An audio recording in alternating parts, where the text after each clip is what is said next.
I mentioned in my previous video the tendency of the entire debate on the subject of this strange and somewhat amusing phenomenon of cultural Marxism to be dominated by angry white males in neckties.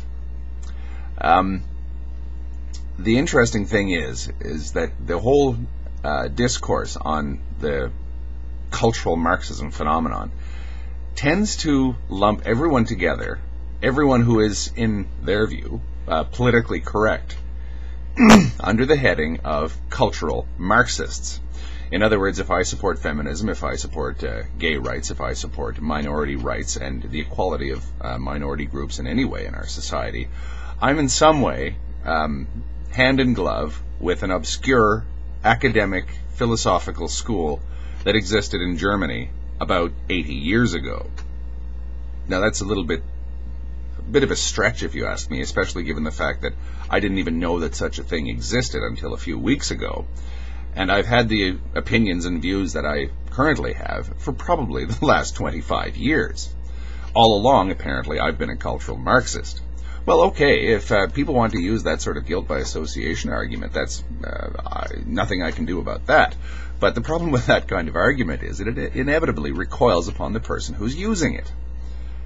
If I'm a cultural Marxist because, say, I'm a feminist, which I am, then when I do my YouTube or internet search, say I search the videos or the blogs for people who are talking about cultural Marxism, I'm going to discover that an awful lot of the people that are writing on the subject give off the distinct aura of bigotry, racism, and homophobia.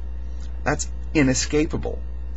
Anyone who actually goes looking for this kind of thing, for information or debates on cultural Marxism, you inevitably run across this kind of thing, especially when you see the names of the people who are using them and you cross-reference that with other things that these people have said. Now, that doesn't mean that anyone who uses the term cultural Marxist is a racist or a homophobe or a sexist.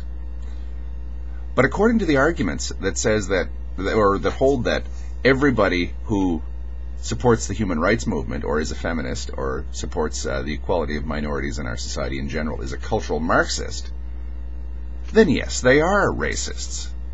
Guilt by association inevitably recoils upon itself.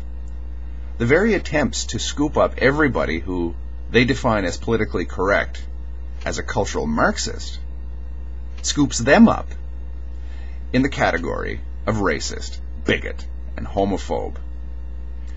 That's just the way that logic works, and not to mention intellectual honesty. Thank you.